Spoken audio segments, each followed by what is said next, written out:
Bonjour à tous et à toutes, merci de votre fidélité, merci d'écouter Immigration TV Canada, le seul canal qui vous donne des informations venues directement du gouvernement canadien et de l'immigration canadienne.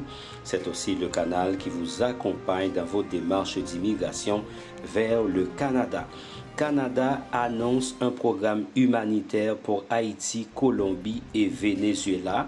Vous vous souvenez, il y a longtemps de cela qu'on avait annoncé que le Canada comptait recevoir 15 000 personnes pour le compte d'un programme spécial. Le ministre canadien de l'immigration, Mark Miller, et le premier ministre Justin Trudeau ont annoncé le programme hier à la suite de sa rencontre le 23 et 24 mars dernier au Canada avec le président américain Joe Biden. Le premier ministre Justin Trudeau a annoncé qu'il accueillerait au cours de l'année 15 000 migrants de plus en provenance de l'hémisphère occidental, et ce pour des motifs d'ordre humanitaire. Dans une déclaration faite aujourd'hui, le ministre canadien de l'immigration, Mark Miller, a non seulement confirmé la mise sur pied du programme, mais aussi précisé les pays qui en feraient partie: Haïti, Colombie et Venezuela. Le programme débuterait assez vite selon le ministre. Les ressortissants étrangers colombiens, haïtiens et vénézuéliens en Amérique centrale, en Amérique du Sud ou dans les Caraïbes qui ont de la famille élargie au Canada seront admissibles à cette nouvelle voie d'accès. Maintenant, si vous me posez la question, quelles sont les personnes qui auront la possibilité d'appliquer pour les membres de leur famille? Toutefois, le programme serait restreint à certains membres de la famille élargie des résidents et citoyens canadiens. Pour être admissible, le principal demandeur doit être l'enfant sans égard à son âge, le petit-enfant, l'époux ou l'épouse, le conjoint ou la conjointe de fait, le parent ou le grand-parent ou le frère ou la sœur d'un citoyen ou d'un résident du Canada. Notons qu'un programme parents-grands-parents PGP, une sorte de loterie, a lieu chaque année et vient de démarrer cet automne également. De plus, parmi les 15 000, il faudra compter 4 000 travailleurs étrangers temporaires qui sont déjà au Canada et qui vont avoir une voie d'accès vers la résidence permanente.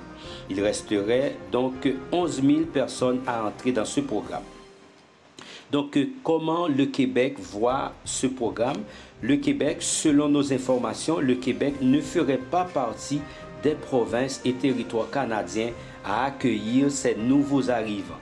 En raison de sa politique de baisse du seuil d'immigration, le gouvernement de François Legault s'opposerait à délivrer les certificats de sélection du Québec, véritable carte de résidence dans la province. Pourrait expliquer le temps par le gouvernement fédéral à finaliser le programme et à en faire l'annonce sans le Québec.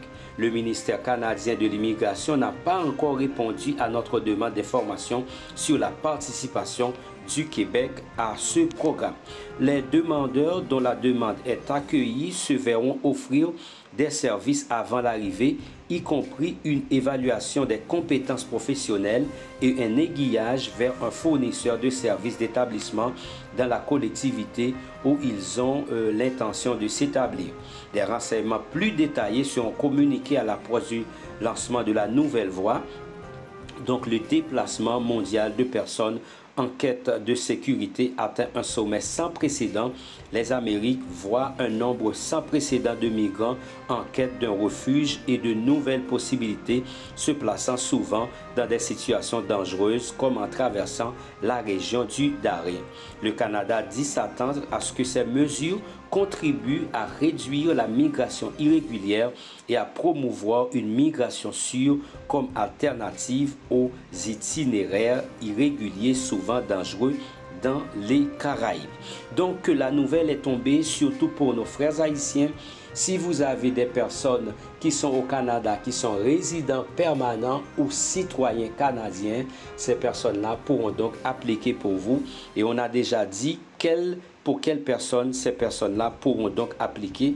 Ce n'est pas un inconnu, ce n'est pas n'importe quelle personne. Attention, je viens de vous signaler quelles sont les personnes qui seront donc admissibles à ce programme. Pour être admissible, le principal demandeur doit être l'enfant OK?